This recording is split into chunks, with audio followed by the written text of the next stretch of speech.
Isang bus ang hinold up sa EDSA Buendia habang rush hour. Suspetsya ng mga pasahero, posibleng kasabwat daw ng mga suspect ang driver at konduktor.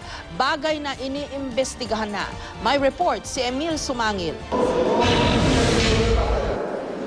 7:39 ng umaga kanina sa kanto ng Buendia at EDSA southbound lane nang iradyo sa MMDA Metro Base ang air-conditioned bus na ito. Agad tinutukan ng CCTV camera matapos makitang may holdapan sa loob ng JMA MacArthur bus na patungong Alabang. Mabilis na nakaresponde ang mga traffic constable ng MMDA na nakaistasyon sa kanto ng Buendia.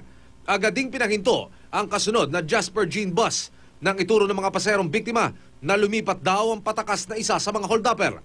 Ilang minuto pa, dumating na ang responde ng Makati Police SWAT team. Pinasok ang pinarang bus pero wala na sa loob ang mga suspect.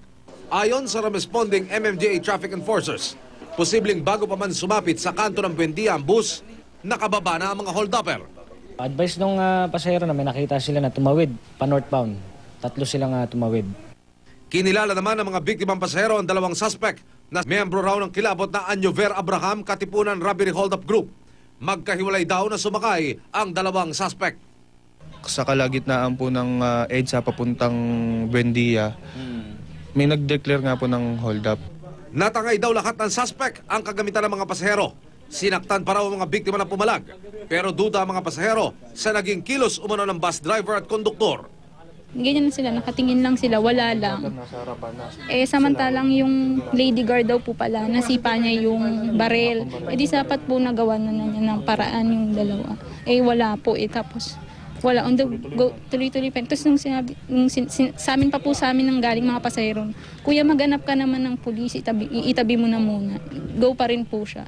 Hindi naman nakuha ng mga pulis ang pangalan ng bus driver at konduktor nito. Pagdating daw kasi nila, wala ang bus. Pero iimbestigahan pa rin daw nila. So far naman sa mga naimbestigahan natin, hindi naman kasabwat yung mga driver at konduktor.